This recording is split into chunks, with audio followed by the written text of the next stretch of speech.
शहर के Dabhoi road Gajrawadi sewage pumping station के पास आया हुआ स्लॉटर हाउस एक बार फिर स्थानिक रहीशों के लिए सर दर्द समान बनते हुए आज स्थानिक गुस्साई महिलाओं ने कॉर्पोरेशन कचेरी में मोर्चा निकाला था। वडोदरा शहर के डभोई रोड विस्तार में आया हुआ गाजरावाड़ी सुएज पंपिंग स्टेशन पास का स्लॉटर हाउस का मुद्दा एक बार फिर विवादित बना है।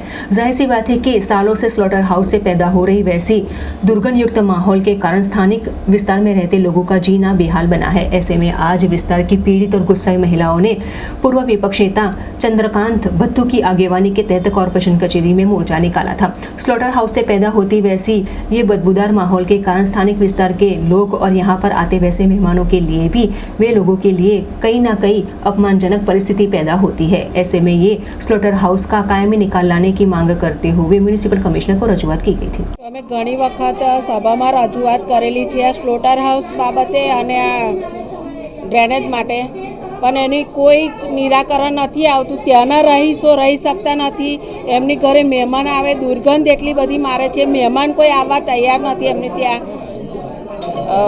તાવ, મેલેરિયા, મચ્છરનો એટલો બધો ઉપદ્રવ છે ત્યાં, એટલે આ બધાએ અમને રજૂઆત કરી। અમે કીધું કે આપણે કમિશનરને રજૂઆત કરીને એનું જે નિરાકરણ આપણે વહેલી તકે લાવીએ, અને અમે કમિશનરશ્રીને રજૂઆત કરી। કમિશનરે કીધું કે હા આપણે मैं आज कमिश्नर ऑफिस पर एट आया है कि आज कतलखानु है ने अमरा डभोई रोड पर गाजरावाड़ी सुरेश पंपिंग आगे त्यानी दुर्गंधथी अमे कंटाळी गया है। अमरा नाना नाना छोकरा जे छे ए बीमारी अने मानगीथी ऊभा थता नथी, एमना दवाखानाना खर्चा करता अमे कंटाळी गया है। आ तो एवुं थयुं छे कि अमे केटला वखत त्यां लड़ाई लड़ी रह्या हता अंकल जोड़े मळीने भत्तुभाई जोड़े कि अंकल आनुं कोई निवारण लावो, त्यारे अमने आज अहींया लईने आव्या छे खंडेराव मार्केट कमिश्नरनी ऑफिसे अने अमारी रजूआत करी छे अमे अहींया साहेबने કે સાહેબ અમારા આ પ્રોબ્લેમમાંથી અમને દૂર કરો, કારણ કે અમારે ત્યાં જે ગંદકી અમે વેઠી રહ્યા છે, જે દુર્ગંધ અમે અને આ મહિલાઓ વેઠી રહ્યા છે, એમના બાળ બચ્ચા આજે બીમાર પડી રહ્યા છે, ડેન્ગ્યુ, મેલેરિયા, અને અમારે ત્યાં કોઈ સારું વ્યક્તિ આવી નથી શકતું, કારણ કે જો કોઈક મહેમાન આવી જાય તો આ દુર્ગંધના લીધે અમારે દરવાજા બંધ રાખવા પડે છે।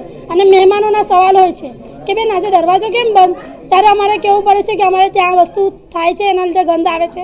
અને જો કોઈ મહેમાન એવું કે બેન આ ગંધ શાની, ત્યારે અમને જવાબ આપતા બી અમને શરમ આવે છે।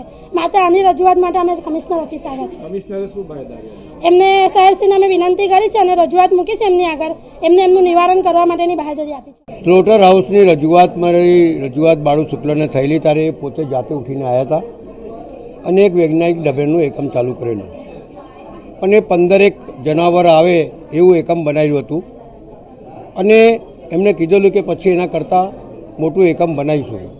એના પછી સદભાગ્યે હતા નહીં, પણ હવે તો એવી પરિસ્થિતિ આવી ગઈ છે કે ત્યાં કોઈ માણસ રહી શકતો નથી। ઘરમાં મહેમાન આવે તો પણ નાક બંધ કરીને આવે, લગ્ન પ્રસંગ હોય તો પણ લગ્ન પ્રસંગની અંદર જે ગેસ્ટો આવ્યા હોય એ ભાગી જાય એ પ્રમાણેની દુર્ગંધ, જુદી જુદી બીમારીઓથી ત્રસ્ત લોકો, કેન્સરોના રોગો ફેલી રહ્યા છે, દમના રોગો ફેલી રહ્યા છે, મચ્છરોનો તાપ, જીવડાઓનો ત્રાસ, બધી જાતના ત્રાસો ત્યાં છે। એટલે કાયદામાં બી જોગવાઈ છે કે માનવતાની દ્રષ્ટિ પહેલાં જોવાનું। આજે માન્ય ચેરમેનશ્રીને લઈ ગયેલો, એમને નાક બંધ કરીને ઉતરવું પડ્યું, એવી દુર્ગંધ મારતી હતી। એમને રિયલાઇઝ થયું કે ખરેખર આ કામ કરવા જેવું છે। 4-4, 5-5 વખત ટેન્ડરો રિજેક્ટ થાય, ભરે નહીં, કોઈ ભરે તો 100% ઓન ભરે, એ પ્રમાણેનો જે સર્જન થઈ રહ્યું છે। પણ એમને કીધું તાત્કાલિક હું કરીશ।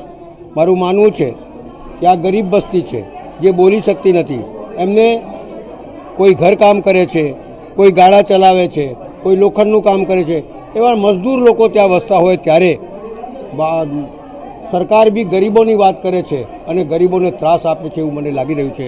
ત્યારે આપના માધ્યમથી હું સરકારમાં બેઠેલા અને સત્તા પર બેઠેલા લોકોનો કહેવા માગું છું કે કાયદામાં બી જોગવાઈ એવી લખેલી છે કે પહેલાં માનવતા જોવાની, તો આ માનવતા જુઓ અને આ ત્રાસમાંથી લોકોને મુક્ત કરો, બીમારીમાંથી મુક્ત કરો, અને ત્યાં રૂપારેલ કાંસ ઉપર સ્લેબ ભરો, એક મોટી દિવાલ બનાવો અને એક નવું એકમ ફરીથી ઊભું કરો, અથવા બીજી જગ્યાએ સ્લોટર હાઉસ લઈ જાઓ, એવી મારી માંગ છે।